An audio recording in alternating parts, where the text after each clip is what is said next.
That still occurs on the energy side, and it occurs in a lot of other government agencies as well. But for us, we've converted those over to for-profit LLCs. And so they're all in competition with each other now. They all work for the government, but they're all private entities performing our mission.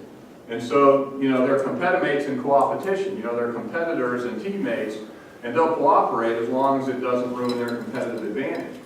But what we've had to do here in the enterprise side is go look for those opportunities where we act like an enterprise and we don't compete with each other, because we each have a unique role in the end-to-end process, from design to engineering to manufacturing to maintenance and essentially on to disposal and dismantlement. So we've had to start thinking about shaping the business strategy to be more of an enterprise strategy and moving away from cylinders of excellence or stovepipes into partners in an enterprise. Well, that opens up a whole new other thing that our teammates on the information security side can help us with, because there's a lot of proprietary data and a lot of proprietary methodologies that are behind those things that we need from an enterprise perspective that they want to protect. In addition, because we're a nationally dispersed organization, we have a lot of stuff traversing a lot of different networks. And while the Trusted Internet Connection program has helped, our labs and plants only utilize trusted internet connections for their government enterprise activities. Particularly in our laboratories, when they're working on their research side and in their open environment stuff that they use to leverage that knowledge into the Department of Energy's requirements, or where they're leveraging work they've done for the government to go reach out and help other government agencies or other corporations, that information normally traverses the internet connections that a lot of private companies use today. So we really need help from our Chief Information Security Officers to help us do this right. But in the end, we've got to strive for how, but we've got to be willing to say no for the good of the enterprise. And so while I tell the CISOs, you got to stop telling me no, you got to start telling me how, at the same time I tell some of my sites, my labs and plants, that the answer is no. You got to do it for my benefit, not just for your benefit. So as we move into that, and we start thinking about, well, what does that mean for the relationship between the CIO, the Chief Operating Officer, the program managers and things? What does that mean as we start to solve those business problems? We just heard in the roundtables, things like social networking. How many of you have allowed external social networking, access to Facebook, LinkedIn, YouTube, all those types of things from your work desktop? Allow. Okay, see, so once again, most of us still don't do that. Now at Energy we do it because we have a secretary who happens to also be a Nobel Prize winner. And he came in and said, I'm going to have a Facebook page, and you're going to put all my videos on YouTube, and on and on. And as the CISO said, Mr. Secretary, we can't do that. He said, okay, who's my new CISO? We now have YouTube and Facebook, all those things. And so we've accepted that risk. As you were discussing with FedRAMP, and as Homeland Security also looks at federated risk management, is this has opened up a whole new can of worms, no pun intended, but challenges for the CIO and the CISO. And so all these new technologies bring not only the risks that we had before, but all these new risks. One of the discussions we had regarding identity management and authentication, you talk about mobile devices and leveraging the power of mobile devices in your day-to-day work. Well, that's a whole other set of risk factors that comes in.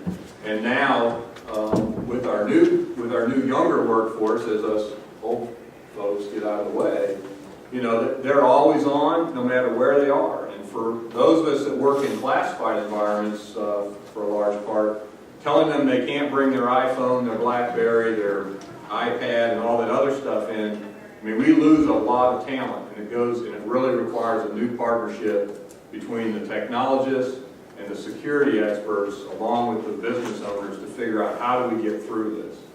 And risk management is a huge, huge challenge, and I'll kind of close on that theme towards the end. But one of the things we do have is the technologists and the CISOs can get together and say, how do we leverage the technology to actually get better information in a more timely manner to the decision makers, to the risk acceptance officials in DOE vernacular, so that we can make good decisions about technology and process and enable us to become more effective and more efficient. And so with that, I'm going to now turn it over to Chris and let him talk about some of the exciting things that they're doing in the FAA, and I think you'll be impressed and make some good discussion fodder for later. So Chris, you can zoom in and I'll duck under. Thank you, Bob. Always a pleasure. I find myself in a unique position being the straight man. So it's a hard act to follow, but Bob's a true patriot, and thank you for your service to our country and for all of those that have served. We appreciate it. Interestingly enough, you know, we lecture a lot about security, especially cybersecurity, trying to find the correct balance between functionality as well as the appropriate security measures that you want to put in place. I know that many of you right now are suffering from the same things that we're dealing with, which is nation-state sponsored terrorism, and of course I just learned that there's a new euphemism, advanced persistent threat. But the bottom line is there are bad people, bad countries, and bad organizations that are trying to destroy our networks. And what they don't try to destroy, they try to exfiltrate, which is a fancy term for steal. And what they don't destroy or steal, they leave back doors and anything else that they choose. Now, one of the things that the Chief Information Security Officer of the FAA, Colonel Michael F. Brown, someone I've had the honor and pleasure to serve for the last decade, last 10 years of my 30-year service in the FAA, he clearly had a vision, and still does. One of the types of things that he envisions is the opportunity to provide emerging technologies, leading edge, sometimes bleeding edge, but definitely emerging technologies that are available through world-class vendors. Some of you are sitting in this room, some of them are in this building today, to provide us the opportunity to get to the next level of cybersecurity for our agencies. Now, Team CSMC, Cybersecurity Management Center, is now a shared service provider. So some of you know that we provide these services not only for the FAA, just one of the operating administrations within the Department of Transportation, but there are actually 13 OAs within the Department of Transportation. So we have Fed-sourced this internal. And we also provide, as a shared service provider, external, outsourced for part of the Department of Education, Educate, and a small slice, very small slice of the Department of Commerce. To this end, one of the security challenges that we have is looking for skilled and unskilled adversaries and trying to find out why they're coming at us. Well, usually it's for money, or a form of money. They want to take our information, they resell it multiple times, and then as soon as they recognize, such as an exfiltration has occurred, and they figure that the SPII or that PII, that 1-year window is over with, that's when they resell it for big bucks. And that's what they do. And of course, I know you all know this, but for those of you who may not have remembered previous lectures that Bob and I have presented, actually this is the first. One of the things that we have the opportunity to do, it just seems like only yesterday, but it's interestingly enough that they're coming back as slavery, prostitution, illicit drugs, and even worse. They're coming back as bullets and armament and explosive devices that are killing the war fighters, the men and women that are fighting so valiantly on so many fronts in our world and our allied forces. So Colonel Brown, over the last many years, has had an opportunity to mature and grow and educate me in the world of emerging technologies. So much so to the point now I teach graduate courses in emerging technologies. Now there are 3 key areas. By the way, this is on the test. So make sure you memorize this, right? Professor. That's right, there you go. One of the things that we realize is there's product innovation, right? When you talk about emerging technologies, you're talking about innovation. So you have product innovations, you have process innovations, and the third key would be organizational innovation. Now, quite frankly, it isn't like we say, well, wait a minute, this is a product innovation, and this is a process innovation, and this is an organizational innovation. Usually, they bleed over, they blend over, where it may appear to be a process innovation, but it perhaps helps product or drive organizational change.